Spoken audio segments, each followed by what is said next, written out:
Some moments in life change everything. You think you have control, that you can predict the course of your days, but then, out of nowhere, something comes along and shatters that illusion. For Lucas Marshall, a successful businessman who lived by the rules of logic and precision, one such moment was about to hit him hard. It started with 3 little girls, and everything would never be the same. If you're enjoying this story, make sure to hit the subscribe button and let us know in the comments where you're watching from. Your support helps us bring more gripping tales like this one. Lucas Marshall's life was a carefully constructed empire. Every minute of his day was mapped out, work, meetings, and everything in between. His mind was driven by logic and reason, untouched by the chaos of emotion. There was no room for distractions, certainly not from his family. His relationships were distant, his feelings locked away in a box he rarely opened. But that morning, as he passed through the sterile white halls of the hospital, none of that mattered anymore. He was on his way to meet a high-profile client in the conference room, but the moment he passed the ICU, his eyes caught sight of something. 3 young girls sitting on the cold hospital floor, faces tear-streaked, clinging to one another for comfort. The sound of their soft sobs was the only noise in the otherwise quiet corridor. What made the moment all the more surreal was how much they reminded him of someone. Their faces were a reflection of something deep within his past, his own, and the woman he had long since lost touch with, his mother, Alice. The resemblance was striking. The same eyes, the same jawline, the same expression of helplessness. It felt like staring into a mirror from a time he'd rather forget. For a brief, disorienting moment, he tried to dismiss the thought. His mind, so used to being in control, tried to reason with the growing unease in his chest, but it wouldn't go away. Lucas stopped, his body frozen at the sight. He didn't know why he felt the way he did, only that something about the scene was too familiar to ignore. He tried to push past it, tried to keep walking toward his meeting, but his gaze lingered. The older girl, the one who seemed to be the leader of the trio, noticed him first. Her eyes locked onto his, a flicker of recognition passing through them. It was subtle, but it was there. And then, as if on cue, the smallest one, barely able to stand on her own, turned her head. Her gaze held an innocence so raw it made his stomach twist. That's when it hit him. These girls were his family, his mother's children, his half-sisters, but there was no way, no possible way, that this could be real. As he stood there, a rush of emotion flooded him, something he hadn't allowed himself to feel in years. His heart beat loudly in his chest. The last time he'd seen his mother, Alice, had been when he was just a boy. She had disappeared from his life, leaving him with the overwhelming sense of abandonment that had shaped his every decision since. His hand instinctively moved to his phone, ready to call for more information, but a voice stopped him. "Excuse me, sir," came a shaky voice. It was the older girl, still staring at him. Are you here to see our mom?" The question, simple as it was, hit him like a freight train. He opened his mouth to respond, but nothing came out. He wanted to speak, to say something, anything, that made sense of the chaos building inside him. But all he could do was nod, his mind racing. "She's in there," the girl added, pointing toward the ICU. Her voice was breaking, filled with the kind of sorrow Lucas had never had to endure. A sick feeling twisted in his gut. He had no idea what to do, what to say. His instincts told him to walk away, to continue with his carefully controlled life, but something held him there, glued to the spot. "I'll go check," he finally managed to say, though his voice sounded distant, foreign to his own ears. As he walked toward the ICU, his mind was consumed with confusion. The questions piled up, each one more pressing than the last. How had he not known about his mother's other children? Why hadn't anyone told him? But as his eyes scanned the room where the girls waited, one thing became painfully clear. Something had gone terribly wrong. This wasn't just about his mother's illness. It was about family, about secrets and regrets that had been buried far too long. With a deep breath, Lucas pushed open the door to the ICU, ready to face the woman who had once been his mother. What he found there, however, would change the course of his life forever. The world he thought he knew had just begun to unravel. Lucas stood frozen at the threshold of the ICU. The soft hum of machines filled the sterile room, blending with the beeping of monitors. It was a place where life hung by a thread. But the woman lying unconscious in the bed, hooked to an array of tubes and IVs, was someone he thought he'd long buried in his past. Alice, his mother. She was a shell of the woman he remembered, if he could even say he remembered her. He was just a boy when she had disappeared from his life, leaving him in the care of his distant father. He had grown up with a cold, unfeeling figure as a mother, a woman who seemed to have never known how to love him, or anyone for that matter. But this fragile figure before him was nothing like the woman he remembered, and yet it was unmistakably her. Her once vibrant red hair, now dull and thin, clung weakly to her scalp. Her skin was pale, almost translucent, and her body seemed too frail for the life she had once lived. But what struck him the most were her eyes, closed now in the deep unconsciousness of illness, eyes that once burned with detachment and ice. They were the same eyes that had watched him, day after day, with a look he could never quite place, a mixture of sorrow, anger, and something else, a sort of fear that he couldn't understand until now. Alice had been distant, a woman more consumed by her own wounds than by the needs of her child. Lucas had long since accepted that fact, closed the chapter of his mother's absence in his life, and moved on. But now, standing in front of her, a flood of emotion rose within him that he had buried for years. Anger, confusion, the sharp sting of abandonment. She didn't take care of herself, a voice interrupted his thoughts. Soft and weary, it was Lily, the oldest of the triplets, standing by the door, her eyes red and swollen from crying. She seemed so much older than her years. Too much responsibility pressed onto her small shoulders. She never took care of anything, not even herself. Lucas turned toward her, startled by the bluntness of her words. He wanted to say something, anything to make sense of it all, but nothing came out. How could he respond to a girl who knew so much about pain? A girl who had lived through what he had never allowed himself to understand. She didn't take care of us either, Lily continued, her voice quivering with a mixture of exhaustion and raw emotion. We had to fend for ourselves, and now she's here, dying.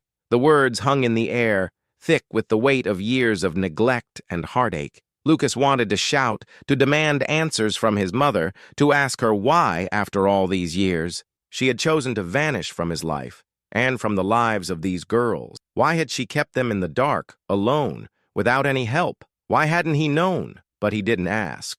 Instead, he just stood there, helpless, a stranger in his own family. Lily's shoulders trembled as she wiped at her eyes, looking down at the floor, unable to meet his gaze any longer. Emma, the quietest of the three, stood next to her, clutching her sister's hand. Her eyes were hollow, distant, reflecting a sorrow that Lucas felt deep in his own chest. Clara, the youngest, sat on the chair near the window, her face scrunched in confusion, unaware of the magnitude of the situation. She didn't fully grasp the depth of her mother's illness, nor did she understand what it meant to lose someone you loved. She just felt the tension, the heavy silence that seemed to have settled over them like a thick fog. "I don't know what to do," Lucas finally whispered, his voice cracking as the weight of the situation became undeniable. He was standing in front of a family he hadn't known existed, surrounded by children who had no one to turn to, least of all him. His instincts told him to run, to retreat back to the safety of his own controlled world, but the pull of responsibility,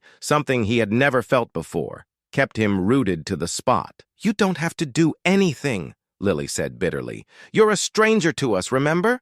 You haven't been here. You never showed up. Not for us. Not for her. So don't pretend you care now." Her words sliced through the air like a knife, and Lucas felt the sting of truth. She was right. He hadn't been there for them. For years he had ignored the existence of his own mother, and now, here he was, standing at the edge of a precipice that he wasn't sure how to navigate. But as he looked at these girls, their eyes filled with pain and confusion, something inside him shifted. He couldn't erase the years of absence, but maybe, just maybe, he could do something now. The silence stretched on as they all stood there, trapped in the uncomfortable tension of the moment. But just as Lucas opened his mouth to speak, Emma, the quiet one, finally broke the stillness. "Please," she said softly, her voice barely above a whisper. "Please don't leave us alone." Those words broke Lucas. They shattered the walls he had so carefully constructed around himself. For the first time in years, he didn't know what to do next. But he knew one thing for sure. He couldn't walk away.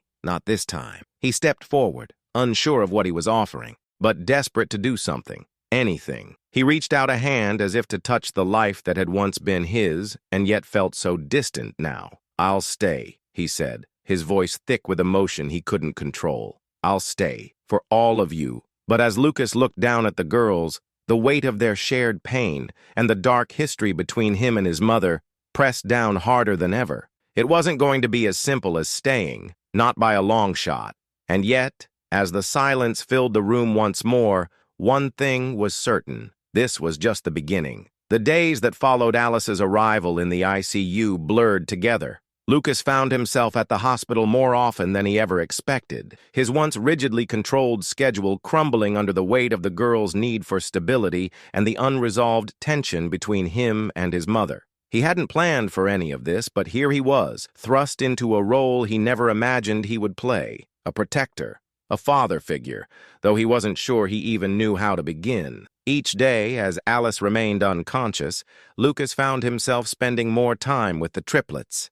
They were wary of him at first, understandably so. To them, he was a stranger, a man who had never been a part of their lives, a man who didn't even know they existed until a few days ago. Yet despite their initial distance, something in Lucas stirred whenever he saw the girl. A deep sense of responsibility he had never known existed began to blossom inside him, and each day that passed made it harder for him to ignore it. Lily, the oldest, was the most resistant. She wore her anger like a shield, keeping him at arm's length. Her distrust of him was palpable, and with each interaction, Lucas felt like he was walking on eggshells. He knew he hadn't been there for her, or for any of them, but he wasn't sure how to undo the years of absence. "Why do you even care now?" Lily asked one evening, her eyes burning with resentment. "You weren't there when we needed you." Her words stung, but Lucas knew she wasn't wrong. He had ignored them for so long, convinced that his own life was too important to be interrupted by family drama or emotional baggage. But now, standing in the middle of their suffering,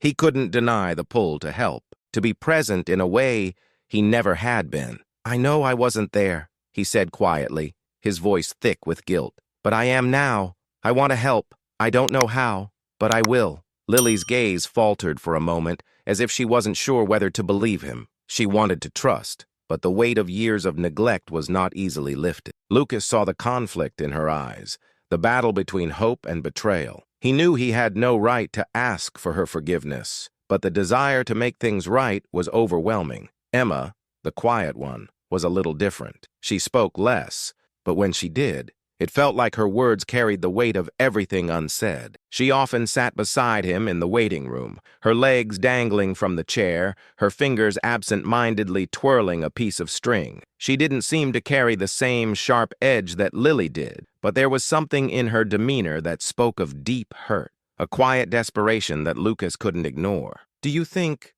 she'll wake up?" Emma asked one day, her voice barely above a whisper. Her eyes, wide with a mixture of fear and sadness, were trained on Alice's bed in the ICU. Lucas paused, looking at the fragile woman lying there, clinging to life. "I don't know," he said honestly. "But if she does, if she wakes up, I'll be here. We'll all be here." Emma nodded silently, as if she were too exhausted to believe it, but couldn't bring herself to say otherwise. It wasn't hope she needed. Hope was too fragile. It was security, something she had been robbed of time and time again. And Lucas realized, as the days wore on, that he couldn't give her that certainty, at least not yet. But it was Clara, the youngest, who seemed to affect him the most. She was so full of innocence, so unaware of the complex web of pain that surrounded her. And yet, there was a sadness in her eyes, a quiet awareness that tore at his heart. She didn't fully grasp what was happening, but she could feel the tension in the air, the uncertainty that hung over them like a storm waiting to break. "Why's Mommy so sick?" Clara asked one afternoon as she sat on Lucas's lap, her tiny hand resting on his chest. Her voice was soft, innocent, yet it carried the weight of 1,000 unspoken questions. Lucas swallowed hard. He didn't know what to say. How could he explain to a child that her mother had been neglecting herself, neglecting them for years? How could he possibly make sense of the wreckage Alice had created without breaking apart himself? She's very sick, Clara," Lucas said softly. "But we're here for her, and we're going to take care of her." All of us. Clara looked up at him, her wide eyes searching his face for reassurance. It was a moment of vulnerability he hadn't been prepared for. How much she was trusting him, despite not knowing who he was. Over the next few days, Lucas found himself falling into a rhythm with the girl. He wasn't sure what he was doing, whether he was doing enough or if he was even doing the right thing, but he couldn't turn away now. He was learning to listen, really listen, to what the girls needed, even if they didn't always know how to say it. One evening, as he sat in the small family room of the hospital, a worn-out Lily sitting next to him, and Emma drawing quietly in the corner, the weight of everything they had been through hung heavy in the air. The room felt too small, the silence too big. "I don't know what to do about her," Lucas finally muttered, breaking the silence. "I don't even know if she's going to wake up." Lily's response wasn't anger this time, but something deeper, something raw. "I don't either," she said quietly, "but we can't just wait forever." Lucas looked at her, her words cutting through him like a blade. She was right. They couldn't keep waiting for Alice to come back, to somehow make everything right. Maybe it wasn't about her at all. Maybe it was about them, about him. Finally realizing that family wasn't something you could walk away from, not forever. He had to be here for them, for all of them, and somehow find a way to move forward. It wasn't going to be easy. The pain, the betrayal, the silence, everything they had endured would take time to heal. But for the first time in his life, Lucas felt like he was standing on the edge of something new. And as much as he wanted to run, to go back to his well-ordered life, he couldn't. Not anymore. He had to stay, too. For them, for the girls, and for himself. The next day, Lucas received a call from the doctors. Alice's condition had worsened overnight.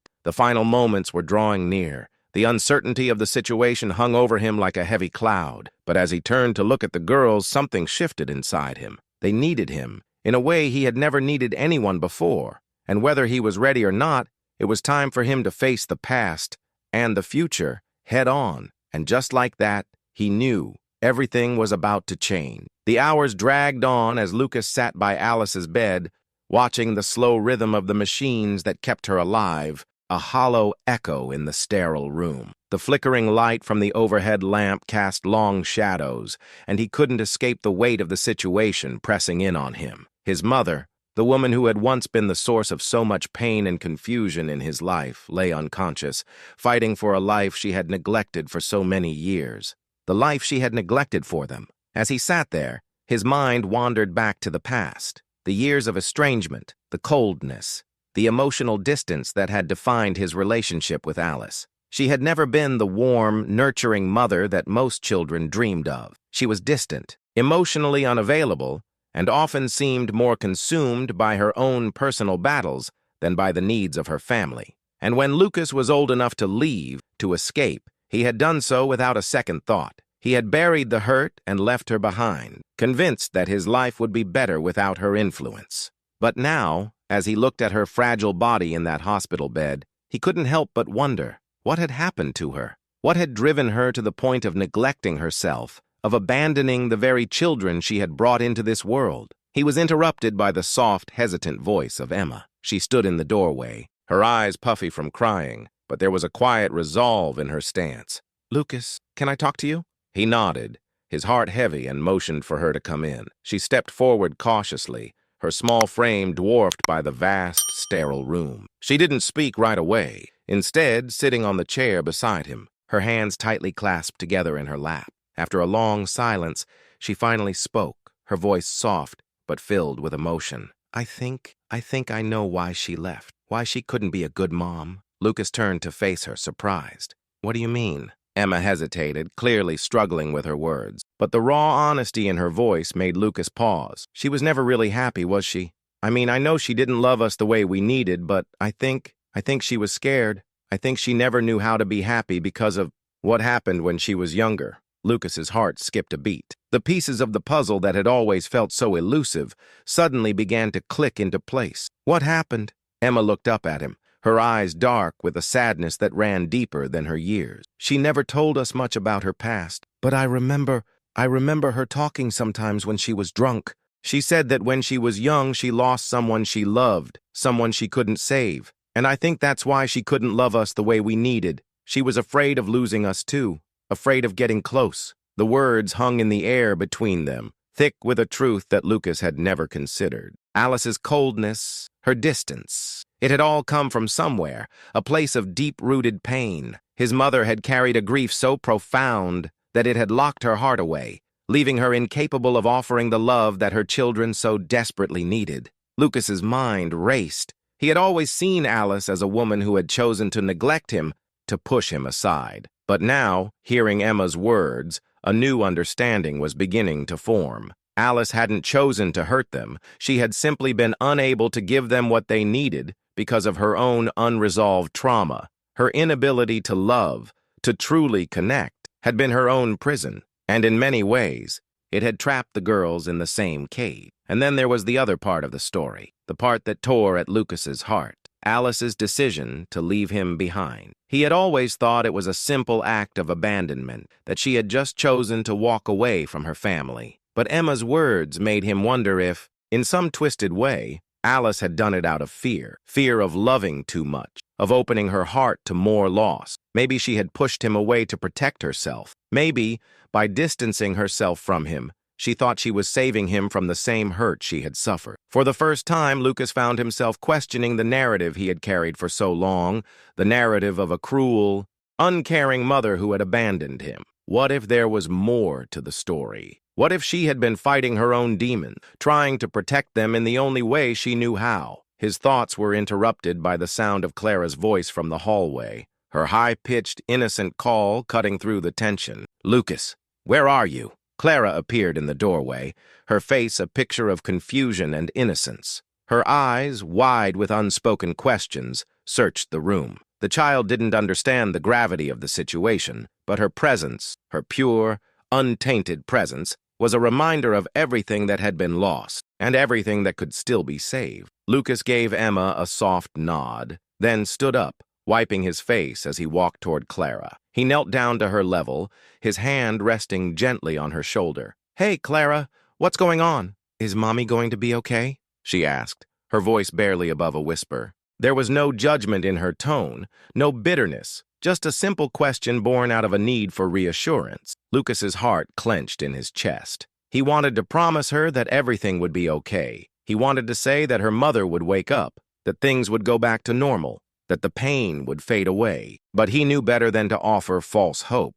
Instead, he simply pulled Clara into his arms, holding her close. "I don't know," he whispered, his voice thick with emotion. "But I'm here. I'm not going anywhere. And neither are you."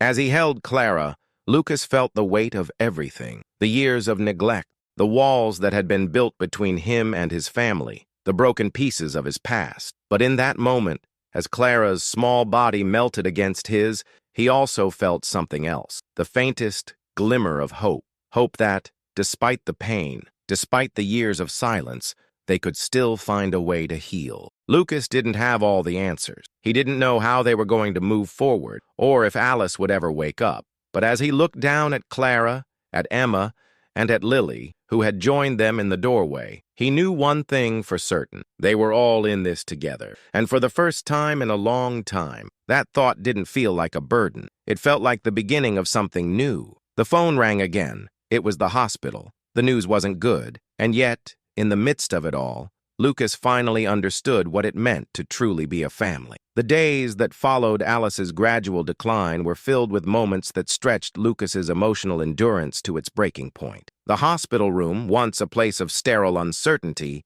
became a space where emotions ran rampant. Grief, fear, anger, and even moments of unexpected tenderness. But despite the weight of it all, there was a thread of quiet hope running through the cracks, a faint belief that somehow, some way, they could rebuild. Lucas found himself in a strange, new place. For years, he had hidden behind his success, believing that his accomplishments were enough to fill the emptiness left by his fractured family. But now, sitting by his mother's bedside, surrounded by the girls who were more his family than he had ever realized, Lucas began to confront the truth about himself. He had spent so long running from his emotions, from the hurt, from the messy, imperfect nature of family. But now, he couldn't escape it. He had to face it. He had to be here, truly here. Alice's condition worsened steadily, and as the doctors confirmed that there were no more treatments to offer, the family's vigil continued in silence. Every day, Lucas watched as the girls struggled in their own ways. Lily, though tough on the outside, was unraveling on the inside. She had never known how to process the hurt that Alice's neglect had caused her,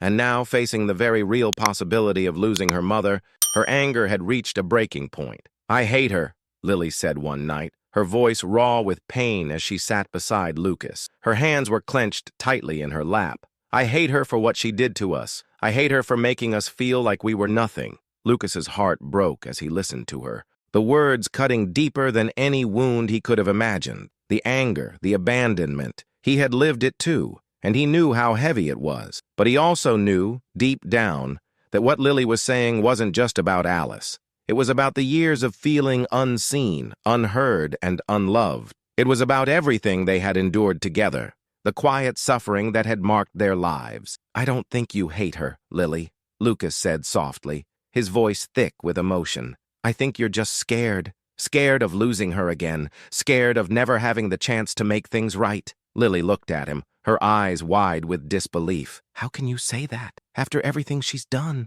Lucas's eyes softened, and he reached out, resting a hand on her trembling shoulder. "Because I know what it's like to want to fix something that's broken. But sometimes, the only thing we can do is accept that it's not going to be perfect. It doesn't mean we stop loving." Lily looked away, her eyes filled with confusion and frustration, but the walls around her heart seemed to crack, if only for a moment. Lucas didn't know if it was enough, but it was something. Emma, on the other hand, had retreated further into herself. Her quiet sadness was like a shadow that lingered in the corners of the room. She barely spoke, her thoughts hidden behind eyes that seemed to carry the weight of everything that had been unsaid. But as Lucas spent more time with her, something inside her began to shift. One afternoon, after a long, silent vigil in the hospital, Emma sat next to him, her voice barely above a whisper. "Lucas, do you think she ever loved us?" The question was simple, but the pain in her voice was palpable, the weight of it too heavy to ignore. Lucas exhaled slowly, his heart aching for her. He knew the question had been plaguing her for days, maybe even longer. "I think she loved you the only way she knew how," he replied. "But love isn't always enough, and sometimes we don't know how to give it when we don't know how to receive it ourselves." Emma's eyes flickered with the slightest hint of understanding, but the hurt was still there, deep in her heart. "I just wanted her to love us the way we needed, the way you love us now." Lucas looked at her, his heart swelling with an emotion he couldn't quite put into words. He wasn't sure if he was the father figure they needed, or if he would ever be able to fill the void left by Alice's absence. But he was there, he was present, and in that moment, that was enough. The final days came quickly. Alice's body had begun to shut down, and the family knew it was only a matter of time. But what struck Lucas the most wasn't the steady decline of the woman who had once been his mother. It was the quiet transformation taking place among the girls.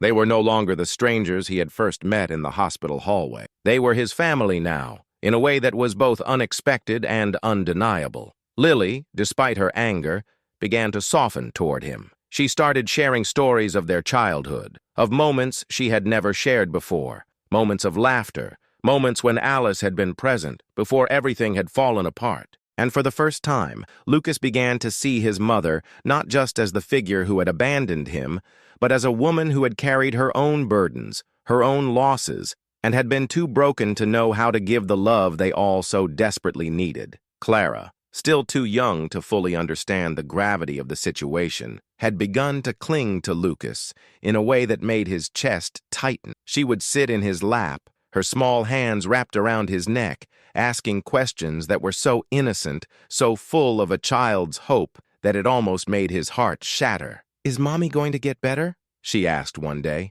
her eyes wide with the kind of innocence that felt too fragile for the world they were living in. Lucas took a deep breath, the weight of the question too much to bear. He didn't have an answer, but he did the only thing he could. He pulled her close, holding her tightly against him, and whispered, "I don't know, Clara, but we'll be okay. I'm here. We're all here." The day Alice passed away, the hospital room was eerily quiet, the machines no longer beeping, the steady rhythm of life fading into the past. Lucas stood beside the girls, each one in their own place, their own grief wrapping around them in different ways. But there was one thing that was clear. They were not alone. As they stood together, there were no grand declarations of forgiveness, no sweeping gestures of redemption. There was only silence, the kind that spoke volumes. They had all been broken in different ways. But now, in the absence of Alice, in the space she left behind, they could start to rebuild. Not perfectly, not without pain, but they could start. Later that evening, as they sat around the table in the small apartment that had been their home for the last few months, Lucas looked at the girls. The air between them felt different now, softer. No more walls, no more secrets. It wasn't perfect, and it never would be. But as they ate a simple meal together, the quiet of the room spoke of something they had all longed for. The quiet comfort of a family, broken but healing. And in that moment, Lucas knew that love didn't have to be grand to be real. It just had to be present. They had survived the storm, and now they were finally beginning to find their way home.